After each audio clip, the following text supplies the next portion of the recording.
सर्वांना नमस्कार. तन्वी अर्जुन लव्ह स्टोरीचे 68 भाग यापूर्वीच अपलोड केलेले आहेत. कृपया ते सर्व भाग ऐकण्यासाठी आपल्या चॅनलला भेट द्यावी. आता तन्वी अर्जुन नाही तर हे दोघे टॉम अँड जेरी त्यांच्या भांडणातून थोडा ब्रेक घेऊन गप्प बसले होते.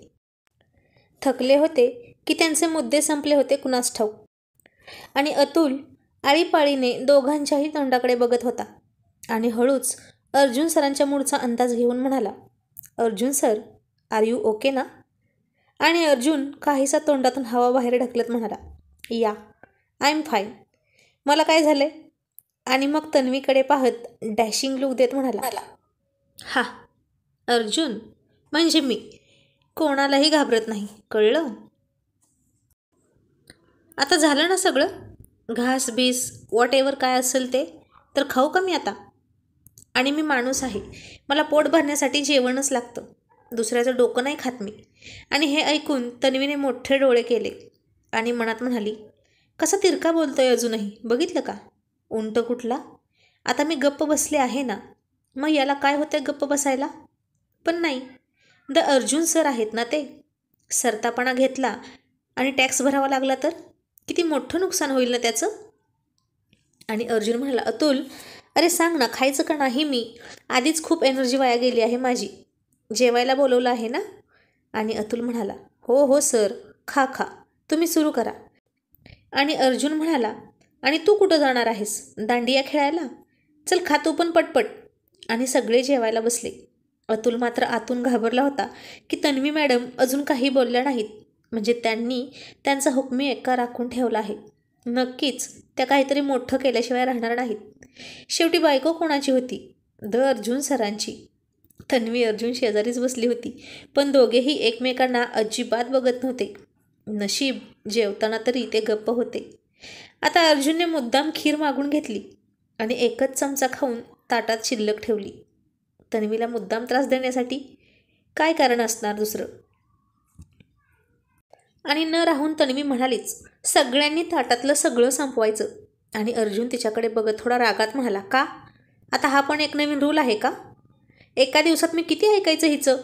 आणि ती नाक उडवत म्हणाली, यात रूल काय आहे तेव्हा? हे लहानपणापासून शिकवलं जातात, ते बेसिक मॅनर्स आहेत, ओके? तू स्कूलमध्ये गेला होता की नाही कधी? आणि अर्जुन तोंड वाकडं करत म्हणाला, नाही, तू शिकवणार होती ना मला सगळे मॅनर्स लग्न झाल्यावर, म्हणून मी नाही स्कूलमध्ये गेलो. लेडी हिटलर कुठली, असं म्हणून तो उठत म्हणाला, मला नको आहे आता, माझं खाऊन झालंय.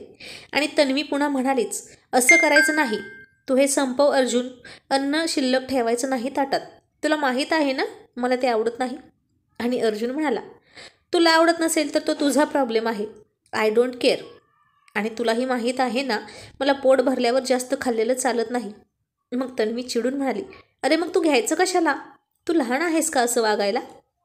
आणि अर्जुन म्हणाला, हो आहे लहान, मग शिकव मला सगळं पहिल्यापासून, नाहीतर जिथं तिथं मास्टरगिरी करतच असतेस की. ते काही नाही, मी नाही खाणार म्हणजे नाही खाणार. आणि आता तर तन्वीला त्याला खाऊ घालायचंच होतं. आणि ती म्हणाली, तुझं पोट भरलं आहे तर का घेतली तू खीर? आणि अर्जुन सर खूप बेफिकीरपणे म्हणाले, जेव्हा घेतली तेव्हा होती भूक, पण आता नाही ना भूक, पोट भरलं माझं. अतुलला हे दिसत होतं की सरळ सरळ अर्जुन मुद्दाम तिला डिवचत आहे. आणि अतुल मनात म्हणाला, हे अर्जुन सर पण ना कधीच सुधारणार नाहीत, पंगा घेण्याची यांना सवयच आहे. आणि अर्जुन उठायला लागला तसं तन्वीने त्याचा हात पकडला आणि म्हणाली, अर्जुन तू उठायचं नाहीस, तू कुठेही जायचं नाही, आधी खीर संपव, नाहीतर ती वाया जाईल. ती लहान मुलाला दम द्यावा तसा त्याला दम देत होती. आणि अर्जुन तिला निक्षून सांगत म्हणाला, मग जाऊ दे ना वाया, एक वाटी वाया गेली म्हणून लगेच दुष्काळ नाही पडणार जगामध्ये. तसा तिला खूप राग आला आणि दात ओठ खात म्हणाली, अर्जुन तू खाणार आहेस की नाही? आणि तोही तसाच तिच्या डोळ्यात डोळे घालून म्हणाला, मला नकोय, तूच खा. आणि ती आश्चर्याने म्हणाली, मी का खाऊ? मग अर्जुन म्हणाला, का? नवऱ्याचं उष्ट खाल्लं तर चालतं की, चल खा तू. आणि इतका वेळ त्याच्या भांडणाची मजा घेणारी अतुलची बायको म्हणाली, हो तन्वी मॅडम, खरंच भरलं असेल त्यांचं पोट तर खा तुम्ही, नाहीतर राहू द्या, मी फेकून देईन. आणि तन्वी म्हणाली, नाही, माझंही पोट भरलं आहे. आणि अर्जुन म्हणाला, का गं? तरीही तूच खा, मी सांगतोय ना माझंही पोट भरलंय, तर तुझा विश्वास नाही ना? आता तन्वीची चारही बाजूंनी कोंडी झाली आणि आता तन्वीचा नाईलाज झाला. तिने थोड्या रागारागातच ती खीर संपवली आणि तिने वाटी खाऊन संपवली आणि खाली ठेवली. आणि बदमाश अर्जुन, अतुल वाढ रे मला खीर, आता मला खाऊ वाटते, असं गालात हसत म्हणाला.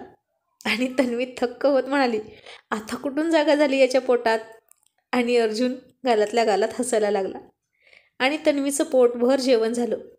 तिनं बास केलं. आणि अतुलची बायको म्हणाली, हे काय इतक्यात झालं, पण खूपच कमी जेवण करता हा मॅडम तुम्ही, अशानं तब्येत खराब होईल तुमची. आणि अर्जुन हसून म्हणाला, नाही होणार, आता तिला नवीन छंद जडला आहे ना, माझा भेजा फ्राय करून खायचा, काही उपाशी राहत नाही ती.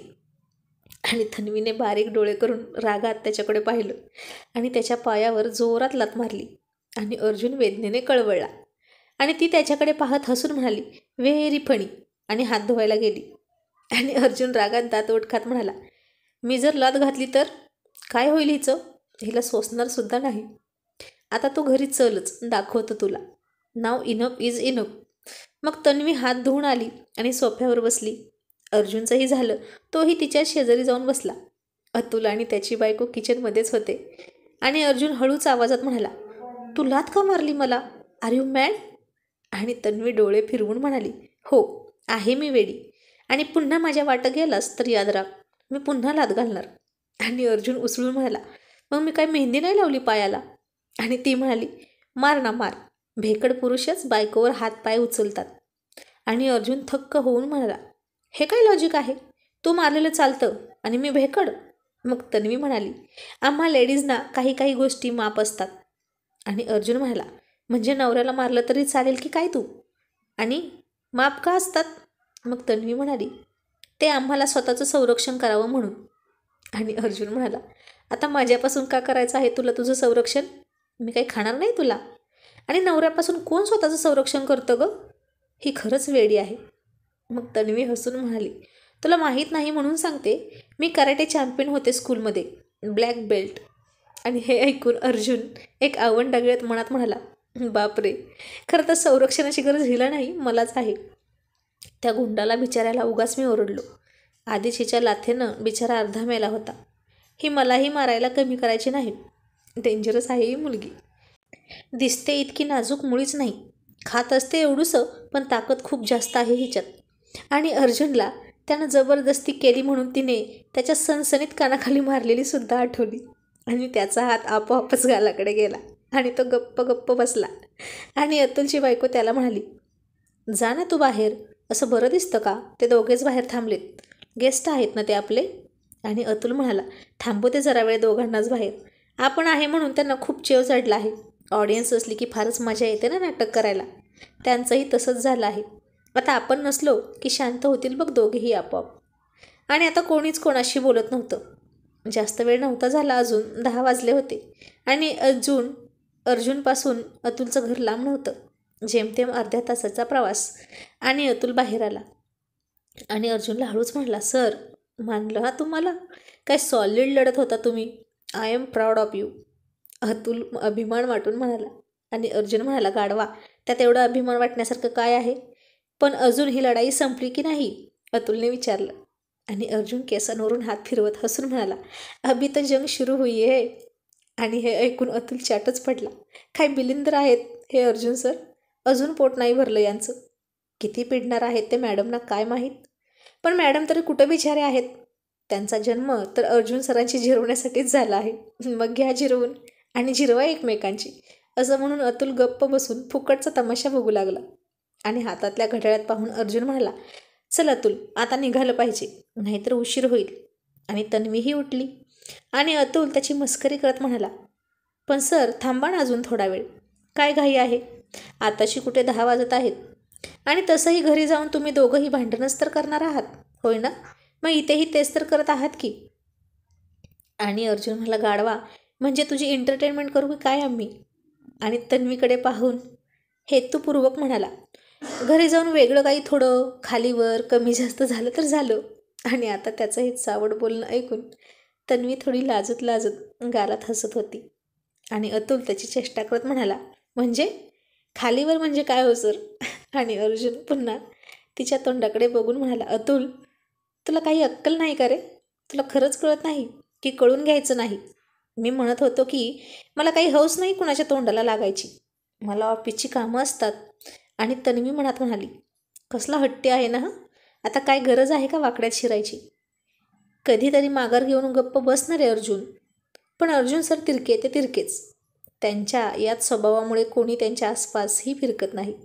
सुंब जळाला तरी पीळ जात नाही असा त्याचा स्वभाव. तो माघार घेणं अशक्य. एक वेळ प्रेमानं गोड गोड बोललं तर माघार घेईल तो. पण जर त्याला टशन दिली तर कोणाच्या बापाचं पण ऐकत नाही तो. आणि आता हे माहीत होतं तन्वीला, म्हणून ती शांत बसली होती. कारण कोणीतरी माघार घेतली पाहिजेच ना, नाही तर संसाराची 3-13 वाजलेच म्हणून समजा. आणि अतुल म्हणाला, सर अहो अजून आईस्क्रीम राहिलं आहे ना, खायचं? ते खाल्ल्याशिवायच कसं जाणार? आणि अर्जुन आणि तन्वी खाली बसले. मग अर्जुन सर पुन्हा तन्वीला चिडवण्यासाठी म्हणाले, अतुल त्या बाउलमध्ये जरा जास्त आईस्क्रीम भर. आणि काहीही न समजून अतुल म्हणाला, का? आणि अर्जुन म्हणाला, अरे कोणीतरी खूप तापलंय, हवा बघ ना किती गरम यायला लागली आहे, म्हणून त्यांना थंड होऊ दे. हवं तर माझी पण आईस्क्रीम दे त्यांना. आणि तन्वी बोललीच. तिला गप्पच बसवत नव्हतं. किती सहन करायचं याचं? म्हणून ती म्हणाली, अतुल तुझ्याकडे बर्फाची लादी असेल तर ठेव तुझ्या अर्जुन सरांच्या डोक्यावर, म्हणजे ते शांत होतील. कोण तापलं आहे ते दिसतंय की. आणि मग आडून आडून वार न करता सरळ तिलाच अर्जुन म्हणाला, तू घरी चल, मग बघतो तुला. आणि तन्वी म्हणाली, येते ना घरी, बघूच काय करशील. आता यांची पुन्हा झुंपली. बहुतेक इथंच भांडून भांडून जेवण जिरवणार आहेत दोघंही, असं अतुलला वाटलं. आणि अर्जुन म्हणाला, खिशातून गाडीची चावी घेऊन म्हणाला, चल अतुल, उद्या ऑफिस आहे ना आपल्याला, लवकर उठावं लागतं. लोळत पडायला आपण कुठे घरी असतो. आणि तन्वी त्याच्या हातातून चावी हिसकावून घेऊन म्हणाली, चल तुला पोहोचवते. तुझं ऑफिस काय? मग तुझ्या ऑफिसची तयारी कोण करून देतं? आता उद्या सांगूनच बघ मला तुझा कंठ लंगोट बांधायला. त्यानंच नाही तुझा गळा आवडला तर नावाची तन्वी सुभेदार नाही मी. असं म्हणून बाय म्हणून ती बाहेर गेलीसुद्धा. आणि हे ऐकून अतुल इतक्या मोठ्याने हसायला लागला. आणि अर्जुनचा चेहरा इतका पडला की त्याचं तोंड पाहूनच अतुल आणखीन हसायला लागला. आणि अर्जुन काहीच न कळून डोकं खाजवत म्हणाला, ए अतुल आता काय म्हणाल रे ती? कसला लंगोट? अर्जुनच्या मराठीची आधीच बोंबाबोंब होती. आणि अतुल हसून म्हणाला, अर्जुन सर त्या म्हणाल्या की कंठ लंगोट. आणि अर्जुन डोक्यावर हात मारून घेत म्हणाला, माय गॉड, आता हे काय आहे नवीन? आणि कसलं असतं ते? ही मुलगी पण ना कुठून कुठून असले भयानक शब्द प्रयोग करत असते काय माहीत. हिची डिक्शनरी तरी कुठली आहे काय माहीत. आधीच त्या पिसाळलेल्या धूमकेतूचा शोध नाही लागला. आणि आता हे काय असलं विचित्र कंठ लंगोट. आणि बुचकळ्यात पडलेल्या अर्जुनला पाहून अतुल फार हसत होता. आता तुम्हीच बघा, तुमचीच बायको आहे ना ती. आणि जा लवकर सर त्यांच्या पाठीमागे आणि त्यांनाच विचारा की हे कंठ लंगोट म्हणजे काय असतं. आणि इतक्यात तन्वीने गाडीचा हॉर्न दिला आणि अर्जुन पळतच गाडीत जाऊन बसला. तशी तन्वीने गाडी स्टार्ट केली आणि बेफाम गाडी चालवायला लागली. आणि अर्जुन जीव मुठीत धरून बसला होता. अगं हळू तन्वी, हळू ना. आणि ती म्हणाली, का? मग अशी बैलगाडीत बसल्यासारखं वाटत होतं ना तुला, आता तुला मर्सिडीजमध्ये बसल्यासारखं वाटतंय ना? तन्वी गाडी हवेतून चालवत होती की काय असं वाटत होतं त्याला. आणि अर्जुन घाबरत म्हणाला, हो पण तू जरा हळू चालव ना गाडी. आणि तिने पुन्हा गिअर बदलला. गाडीची स्पीड आणखीन वाढली. आणि ती म्हणाली, बास का, अजून वाढवू स्पीड? आणि अर्जुन तिला म्हणाला, अगं मरेल ना कोणीतरी गाडी खाली येऊन, जरा हळू Tanvi please. Arjun seat belt हातात धरून म्हणत होता. आणि तन्वी बेफिकीरपणे म्हणाली, मग मरू दे ना, मगाशी कोण म्हणत होतं की मुंग्या पण मरत नाहीत? आणि अर्जुन हात जोडत म्हणाला, सॉरी. पण तन्वी मॅडम काही केलं ऐकत नव्हत्या. आणि ती म्हणाली, पुन्हा म्हणशील का असं सांग? आणि अर्जुन म्हणाला, नाही म्हणणार, आय एम सॉरी. आणि तन्वीने गाडीचं स्पीड आपोआप कमी केलं. आणि घामाघूम झालेल्या अर्जुनने सुटकेचा निश्वास टाकला. आणि घाम पुसत म्हणाला, हॉरिबल, व्हेरी व्हेरी डेंजरस.